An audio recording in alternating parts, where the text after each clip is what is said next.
Good morning, everyone. It's Wednesday, so reparations. Give us what you owe. We're going to have the discussion today. Yep, this is Reparations Week. I'm hitting the drum pretty largely here today. And I think that a lot of times we think that reparations is a dead issue, but it isn't. See, they want us to kind of wither and go away and not have conversations about this very same thing. So it's very, very important that we have these conversations and we continue to have these conversations and we continue to put pressure on this government of giving us what they owe, paying us what they owe, rather. We cannot let up. We cannot be discouraged. We cannot be led astray from people who may look like us, people who say they support us, but they have no evidence. So all of these things are important. So here again, we're going to do some compare and contrast, but just like on Monday, I'm going to show you the national debt clock as it is still running very, very rapidly. And this country, quote unquote, is indebted to themselves. Still over $30 trillion. And again, I think it's very important that you see it here. Give me 1 second as I'm still setting up. But yeah, I think it's important because I know that numbers don't lie, but people do.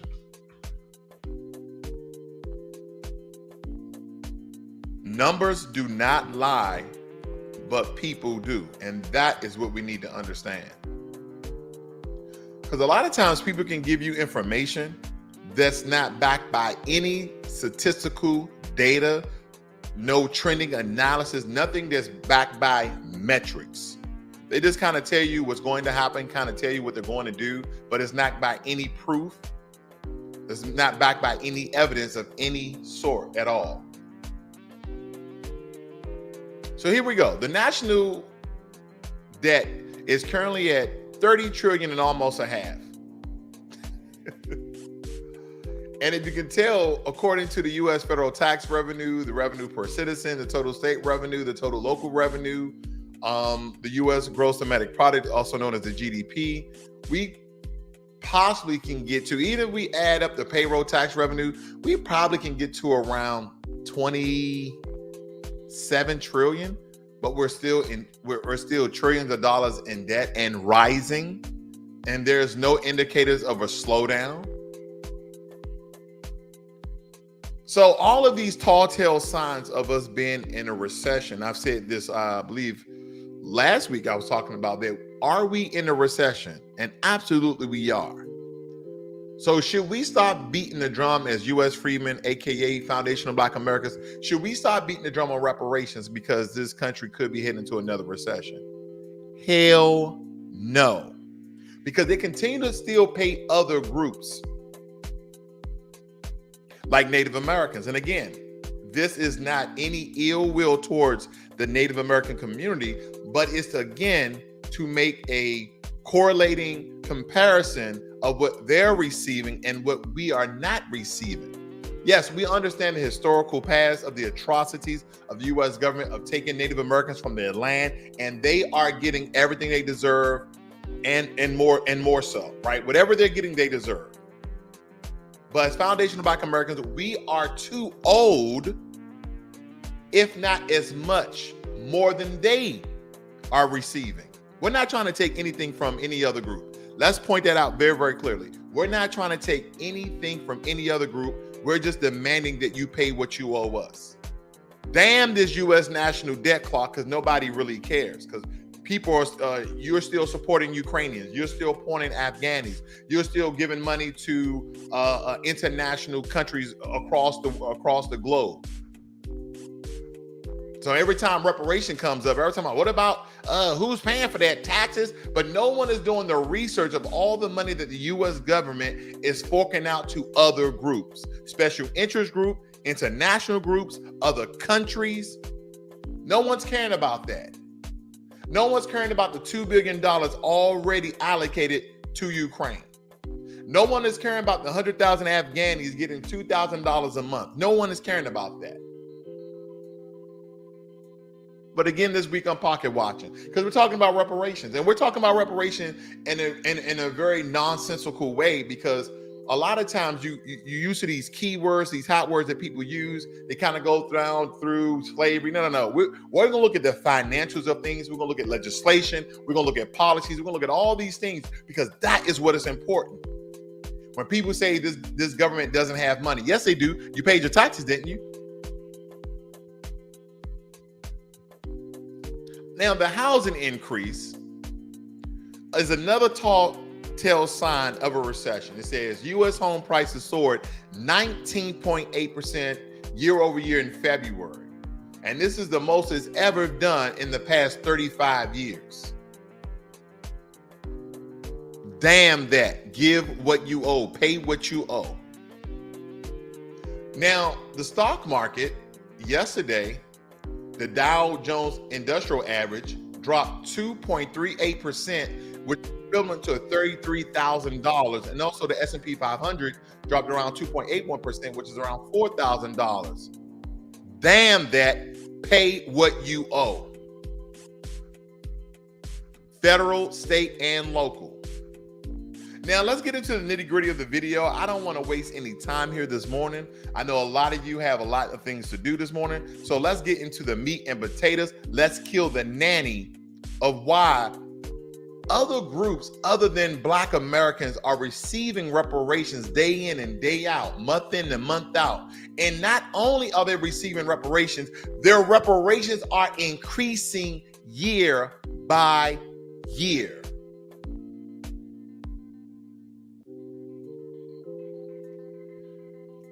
Good morning, Hip Hop West. Now, to give you guys just a little bit of background information, there's over 500 federal recognized Native American tribes, and they receive around $2 billion each and every year. Now, up until last year, Joe Biden signed an executive order that gave Native American communities an additional $31 billion for all sorts of reasons. We're going to get into that as well. And also within that $31 billion, he increased their yearly budget of $2 billion to $2.9 billion. Let's just call it $3 billion. So an additional $1 billion on top of that. And with that being said, family, as you look a little forward here to 2023, as we're getting mid-year here, there's other allocations to the Native American community. Again, for those who are just joining in, I'm not hating on the Native American community or any of the tribal nations. I'm just going to compare and contrast of what they're getting. I call it pocket watching, and what we're not getting and what we are supposed to be getting or have gotten. Because someone always asks, hey, okay, they cut the check, and then what? They keep cutting the check. Because here's the thing. No one ever says anything about Native Americans getting cut the check each and every month, each and every year. Fact sheet, President Biden's fiscal year 2023 budget honors commitments to tribal nations and tribal communities. We don't have anything like this. And let's just be clear. Out of the 2 million Native Americans, out of the 2 million, 2.7, somewhere in there, Native Americans, how many of them are actually voting? Can the Native American community at any time swing a vote? Or can 87% of 40 million plus Black Americans swing a vote? You tell me. Because I could play the clip of Joe Biden stating that the Black American community had his back and he's going to have ours too. That is only in word and that is not in deed. That's not in deed. He's been doing everything for every other group. He's done legislation, executive orders for the LGBT. He's doing legislation and bills and laws for Asian Americans. He's done increase of budget and fiscal spending for the Native American communities. He's shown support to Ukraine. He's shown support to Afghanis. He has not shown support to the foundation and base that gave him the election in an overslide of 87% of one population voting for him, and not a Black Americans. But time and time again, family, I tell you, during his running campaign, he literally told us what he was going to do. Nothing, because he did nothing for us. But you guys, I'm a Democrat. I'm gonna go vote for Joe Biden because Donald Trump is evil. Family, let me just spur up some emotional moments here. When did Donald Trump call you an N-word? When did Donald Trump say, if you don't vote for me, you're not Black, meaning you, his Negro, like he has you around the least? And I'm no Donald Trump supporter. Don't get me wrong. I'm neither Democrat, Republican, Independent. I'm just Black. But we have to understand not only how people talk to us, but how people treat us in the actions or inactions that they do. We don't have legislation like this. Let's break this legislation down. Oh yeah, this is very important, family, because again, this is about money. Financial literacy 101 is just not about you saving and investing and retirement and your wills and trusts, but it's also pointing out financial situations in politics. So it states here that President Biden knows a strong middle class is, listen to this, a strong middle class is the backbone of America, and the tribal nations and tribal communities are essential to the success and economic growth of our country. Strong middle class, 2-point-something million people versus 40-something million people. And we're going to look at the disparities. Again, we have to do some close comparison and correlation. We have to really see the numbers, because I can lie, but numbers can't. You know that, right? Somebody, yeah, man, I'm gonna pay you $100. Well, until you pay me $100, I don't have $100, because if I had $100, then you won't have to pay me $100, because we understand that numbers don't lie. The president 2023 budget makes historic investments in programs and activities benefiting tribal nations, organizations, communities, and Native American individuals. And for the first time in U.S. history, the president budget is informed by direct consultation with tribal communities, recognizing their inherent sovereignty and honoring the federal government's trust and treaty obligations to tribal nations. That is very important, family, because this is something that is very possible for foundational Black Americans, that we too could possibly be a sovereign nation and have treaties with the American government so we can live on tax-free land and cut the check each and every month and increase the budget of our spending each and every year. I just want to point that out. The president's 2023 budget will make these important investments while cutting the deficit by more than $1 trillion. I don't know how you cut the deficit, the national debt, by $1 trillion, and the only thing you're doing is spending. I have no idea how you're going to do that. That is mathematically impossible, to spend more and cut less. You can't do that. So again, people lie, numbers don't. Here we go. Health equity for American Indians and Alaska Natives.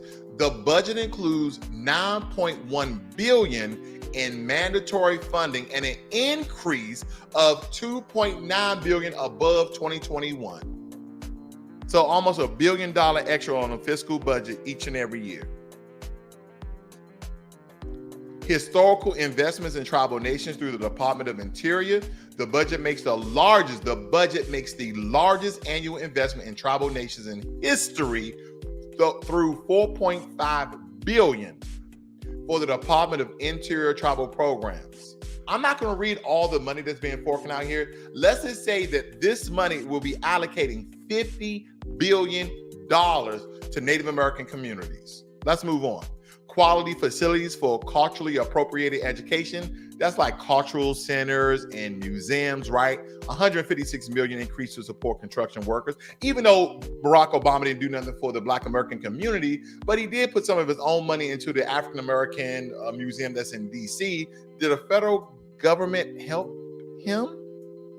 But you're literally giving millions, hundreds of millions of dollars to a group in order for them to have cultural centers and museums. Okay. I'm not hating, family. Increase support to address the crisis of missing and murdered indigenous people. I can simply point out there's a lot about Black sisters are being missing and kidnapped each and every day, and we still don't have any support from this government. But there it is in legislation on whitehouse.gov, support for the Native American community. Reduce maternal mortality rates. The budget includes $470 million to reduce maternal mortality and morbidity rates, expand maternal health initiatives in rural communities. See, they get $470 million, we get abortion clinics. They get support to help that out in the infrastructure and increase job growth. Our neighborhoods stay destitute. Our communities stay jobless. And we're going to get into a lot of these percentages of the different two communities of how one community is doing horribly bad compared to another community. We got, I'm just going to read some of the bold lettering here. It says expanded child care services, increased support and flexibility for the tribal child welfare systems. Okay. Transitioning tribal communities to renewable energy. Wow. Okay. It says here that the budget complements bipartisan infrastructure law investment with $670 million in tribal climate funding at Interior. You know, family, when they say bipartisan, do you know what that means? That means that Democrats and Republicans actually agree. What? You mean to tell me that the presidency, the Senate, the House is all Democratic red, but we got some Republicans that actually agree with Democrats? That means that things can actually get done for other groups than other white and Asians? Wow. Who would thought that would be possible? Stable funding for required tribal payments. Whoa, wait a minute. I thought Native American groups didn't get monthly payments. I didn't think they got monthly allowance. I didn't think they got free housing. Stable funding for required tribal payments. Let's read this one. The budget proposed to provide mandatory funding to the Bureau of Reclamation for operation and maintenance of previously enacted Indian water rights settlements, and the administration is interested in working with the Congress on an approach to provide a mandatory funding source for future settlements. The budget also proposed to reclassify contract support calls in Indian self-determination and education assistance, blah, blah, blah, blah, blah, blah, blah, monthly payments. More affordable housing in tribal communities. Oh, more affordable housing in tribal communities. Providing $1 billion in HUD funds. Uh-oh. Now, this is coming out of everybody's money, is it not? Right? Is it not? That's important, right, family? $1 billion in HUD fund to tribal efforts to expand affordable housing, improve housing conditions, and infrastructures. That means building up Native American communities. Okay, that means Flint, Michigan is still having a water problem. That means they're going to fix the Native American the Native Americans community water problems, plumbing issues, electrical, all that infrastructure, and increase economic opportunities for low-income families. That means we're going to help you and assist you and support you in making more money a month.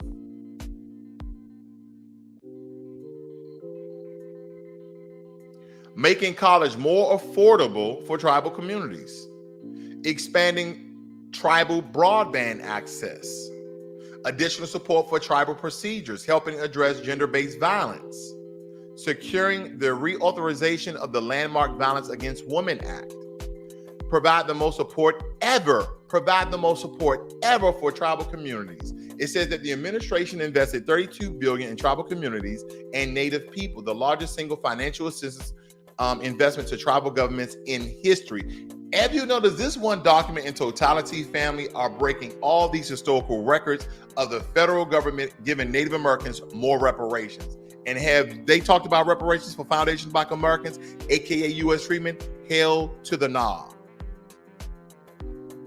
See, they took Native Americans off their land, and Native Americans are getting everything they should be receiving. I'm only watching to make the correlation of foundational Black Americans. Our ancestors and forefathers have built this country on blood, sweat, and tears through the atrocity of this government, and they have yet to pay what they owe.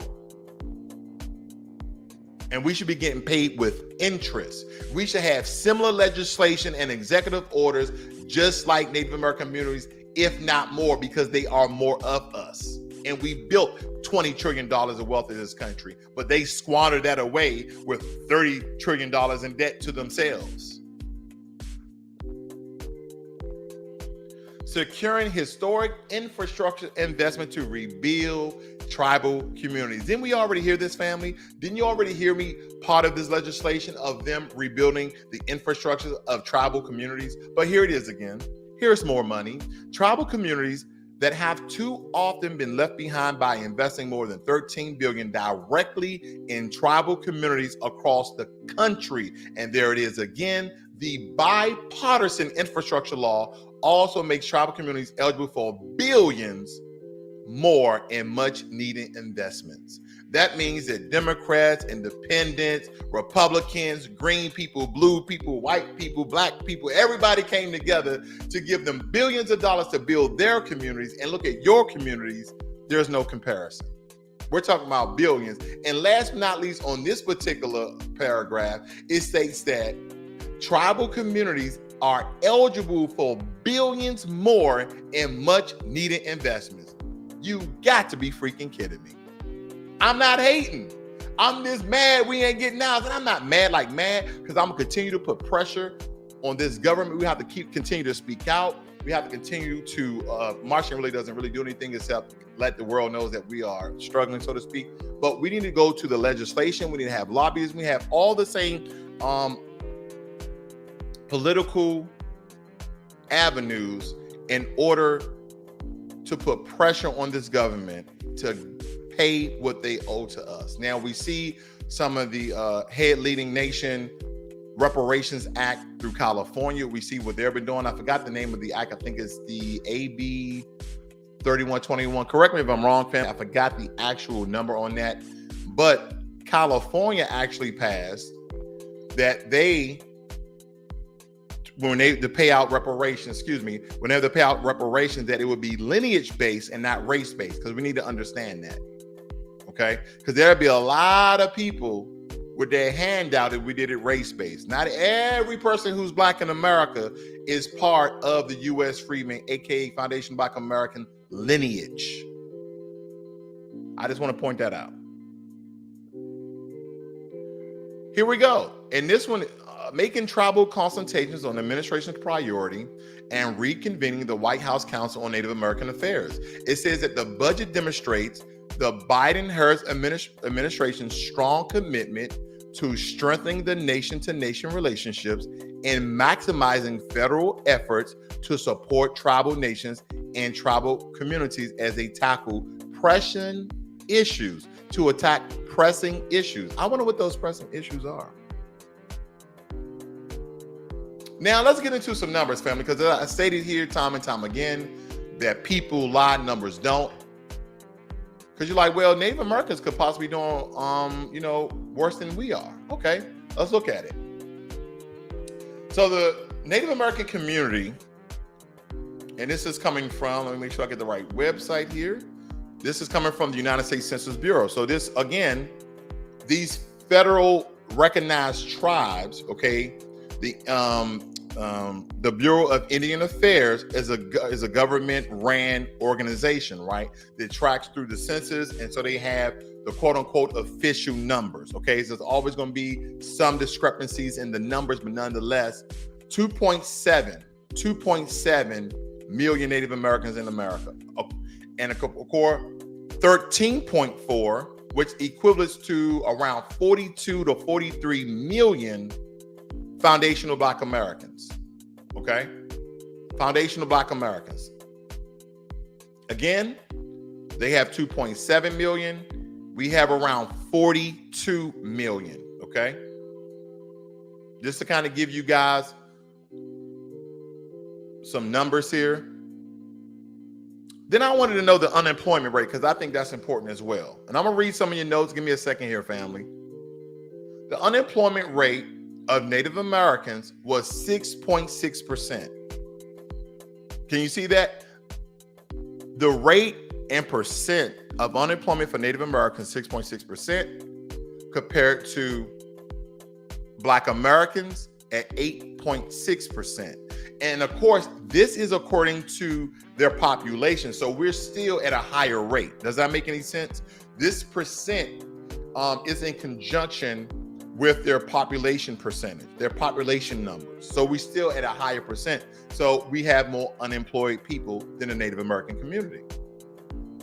Okay. Let's see here. Homelessness. Let me flip these around real quick. When we talk about Native Americans, about 1 in 200 people who identify American Indian and Alaskan Native are homeless. Okay? Are homeless. 1 in every 200 Native Americans are homeless compared to 1 in every 50 Black American is homeless. See, when you do the math here, 13% of the general population would account for 39% of the people who experience homelessness, and more than 50% of homeless families with children are Black Americans. So compared to them, they're 1 in every 200, we are 1 in every 50. You see how the disparities are much more larger? And Kamala Harris, where's that LIFT Act at? Kamala, are you here today? Where's that LIFT Act that's supposed to lift everybody up? But if you're at the bottom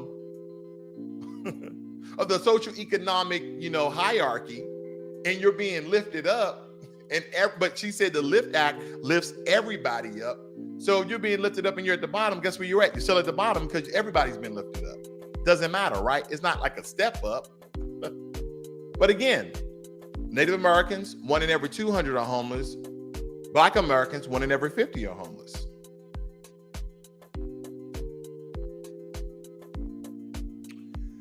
Black Americans have remained considerably overrepresented among the homeless population compared to the U.S. population. This is coming from abcnews.com.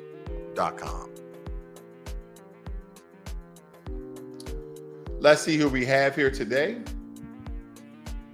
Read some of your notes here. Hip Hop West says, yet Biden say we can't get reparations unless Indians get support, unless Native Americans get support. Absolutely. See, that's the trick bag, family. They continue to pass legislation and give executive orders to Native Americans, and they're getting billions and billions and billions of dollars. Don't you wish you could build a casino and make billions of dollars a year to give back to the Black American family? Don't you wish you could do that? Because believe it or not, a lot of those casinos actually give money back to their communities as well. So if I'm Native American, you got to be at least 25%, according to some of these federal recognized tribes. I'm only 2%. Because believe it or not, family, there's a lot of us that have American Indian, Native American blood, okay? And because a lot of the mixtures that were occurring back during those times. And a lot of you probably want to go to Ancestry.com, 23andMe, but they have raised the bar so far because one of the rules when they first started these treaties and actually giving Native Americans money, it was like, hey, you need to be 1%. 1% turned to 5%. 5% turned to 10%. And this was to weed out Afrocentric people. People who look like you and I, who has these African features, who have dark melanation. And now the percentage, they're looking around 25%. Don't go and get a blood transfusion. Don't do it. Hip Hop West says they're playing with us. No, they're not. They're letting us know exactly what they're not going to do. Quap Man says, thank you for being one of the media outlets and relentlessly stand on this message. Absolutely. Absolutely. Do proud that we have our FBAs in every sector, aggregating and dismantling this info. It really helps our folks, disseminating this info. It really helps our folks understand how to frame our thoughts and action around reparations. That's correct. See, my slogan is reparations first and everything else. See, they will want Black Americans to pay attention and be distracted on every issue that's happening in America. Help support Ukraine and, help support the Afghanis. But they'll push Haitians back and send. Look at the amount of resources they use to ship anywhere from 11 to 12,000 Haitians back to Haiti. But damn if we didn't take 100,000 Afghanis and bring them over here. Damn if we didn't send billions of dollars to support Ukraine, who are not under the NATO treaty. No.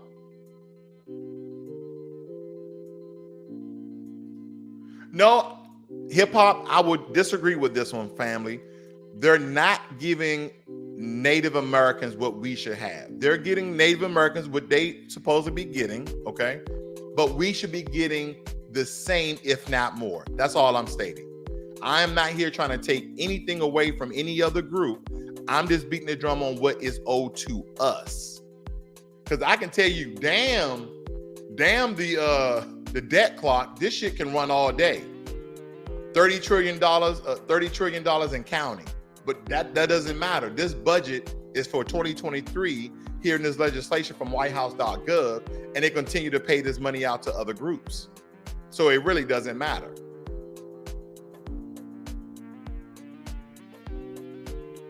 Quatman says, we have upset Dems by daring to call them out.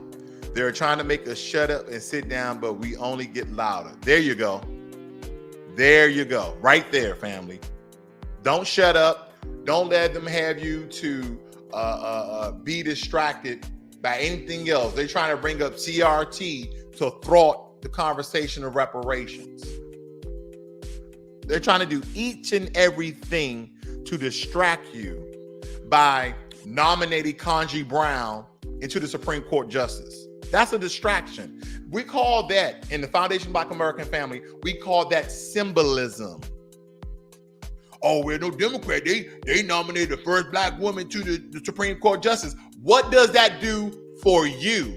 What does that do for your family? I'll wait. What does it do, family? It's a Black person in a position. One Black person in one position. It does not help you. It does not help your day-to-day. But I can definitely tell you what helps your day-to-day, family. When the federal government makes a budget sheet with Black Americans' name on it. And in that budget sheet, they start to mark off billions of dollars.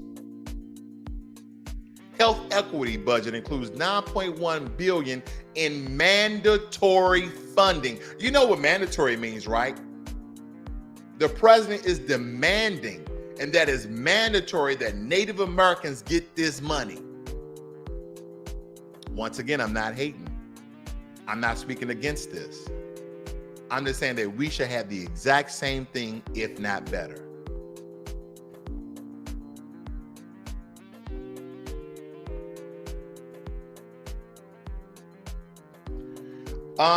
Hip Hop West says, to get reparations, do you need to file a lawsuit? People around the country in different states and municipalities are actually trying to sue the federal government because, as I point out on Monday in my broadcast, you can actually sue the federal government. I'm reading your notes here, family. We can at least continue banging the drum. Folks are scared. So much that I see the wits trying to redefine reparations all over the place. Correct. Let me tell you something, family.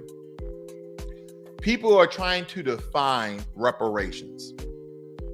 They're stating that, is reparations an apology? Hell to the no. This is not CARICOM. Go check out my CARICOM video where in their 10-step plan, they wanted an apology. I don't need no apologies from the federal government. Pay what you owe. Cut the check. That's monetary, compensatory, direct cash payments to those foundational Black Americans, lineage-based. That's the first thing. We don't need no damn apology. We don't need low interest rates. housing grants. No. Direct cash payments that's going to your bank account. That's the first thing that we can talk about.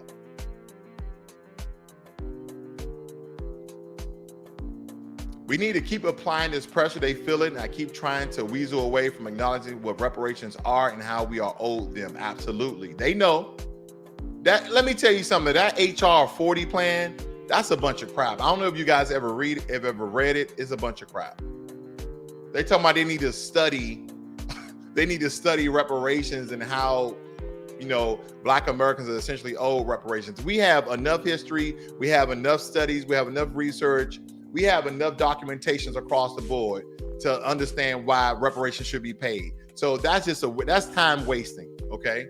That is time wasting. We don't even need to pass HR 40. They can throw that shit in the trash.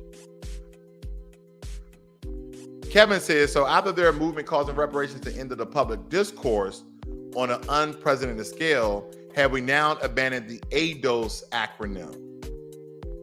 Well, some people are using the ADOS acronym. I will be truthful. I used to kind of put the ADOS acronym every now and again. American Descendants of Slavery. Some people are using DAS, Descendants American Slavery. But we have to understand, we really have to start using terminologies that has to deal with lineage, okay? Now, we understand that when you speak about American Descendants of Slavery, well, there's more than one America. You have South America, you have Central America. I don't know. People are like, oh, what that's supposed to mean? We're talking about American here in this particular country. But people have coined certain terms, right? So I believe that Tariq Nasheed coined a certain term, foundational Black Americans, and people are using that ever so readily right now. We have Marcel Dixon out of South Carolina 6th District, who's running for Jim Crow Clyburn's seat.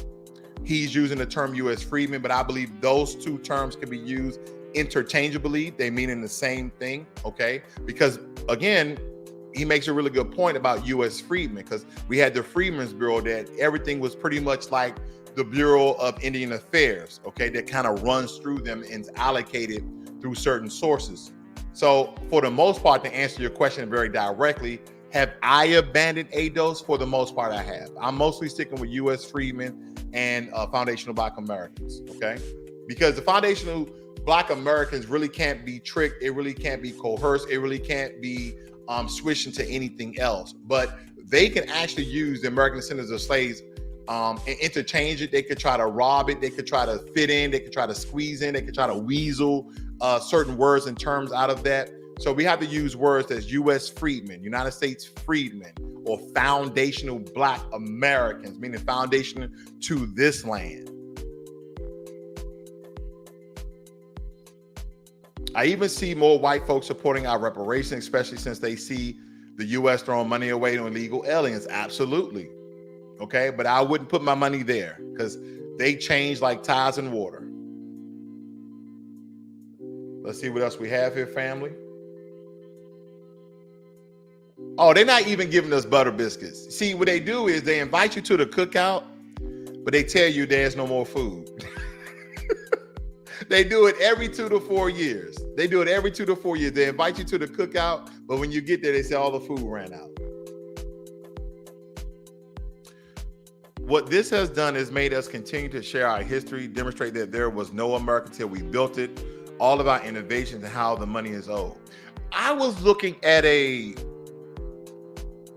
newscast of sorts, and I forgot the lady's name. I know a couple of people within the Black media was showing this. I don't want to ruffle any feathers because I really can't remember all of the details, but basically it was this woman on there, this white woman, white man. They were stating how Black Americans are jealous of the contributions that white Americans made to America. And I was like, what? Jealous? Do you know our vast history? Do you know our vast history of foundational Black Americans? Do you understand the things that we have innovated, the things that we have created, the things that we have invented? Are you freaking kidding me? Emmett McHenry created the internet. Mark Dean of IBM, foundational Black American, created the first gigahertz chip and the first color monitor. Marion Van Braun made the first home defense system. I can keep going on and on and on. And guess what? I don't even have to say the cliche name of George Washington Carver. I don't even have to say that. I can say someone like Benjamin Banneker, the first one who made the Farmer's Almanac. Or I can say Gerd A. Morgan, the first person to create the stoplight with 3 lights. And also the first person to create a smoke hood, aka the gas mask, and actually save people with his own invention.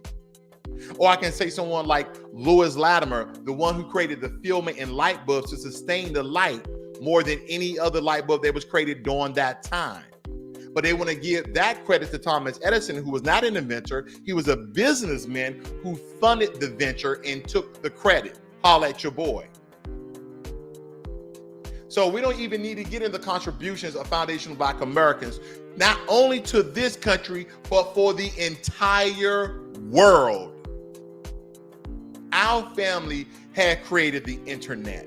Our family has created the gigahertz chip.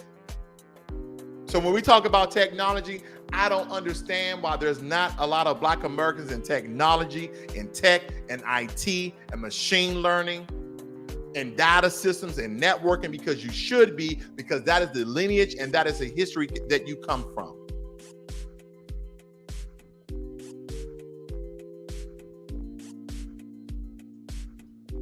Quatman saying, you were the first I've seen to break down the Curricom BS. No wonder they're trying to cling to us, and we keep putting those articles trying to include Africans and Caribbeans on blast. No, absolutely not. We're not including Caribbeans. We're not including Africans inside of our reparations conversation because they have a reparations claim as well. You see what the Jamaicans are doing, right? The Jamaicans are letting the UK know you owe us reparations. And that's what all of these Caribbeans and all of these African countries, for the one who has enslaved them, for the ones who have colonized them, you should be calling out. You should be banging on a drum. You should be going over there and saying, you owe our people reparations. You should not be in this country, but your lineage is from another country, talking about, yeah, give us our reparations. Who are you talking to? You're not talking to the American government, are you? Just because you Black and American doesn't get your claim to fame, so to speak. Doesn't get your claim to our reparations. No, it's not. You go out and you claim reparations for the country who put your people, your countrymen in chains, in shackles, and in bondage, and colonized your countries and stole and is still stealing tons of resources that is killing and knocking the legs off your economies. That is what you should be doing.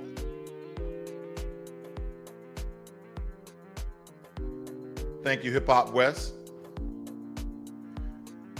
I bet that lady has been on Twitter reading about all that we have done, and she is jealous of our contributions. They stayed being butthurt behind almost every great innovation product in America. Absolutely. Absolutely.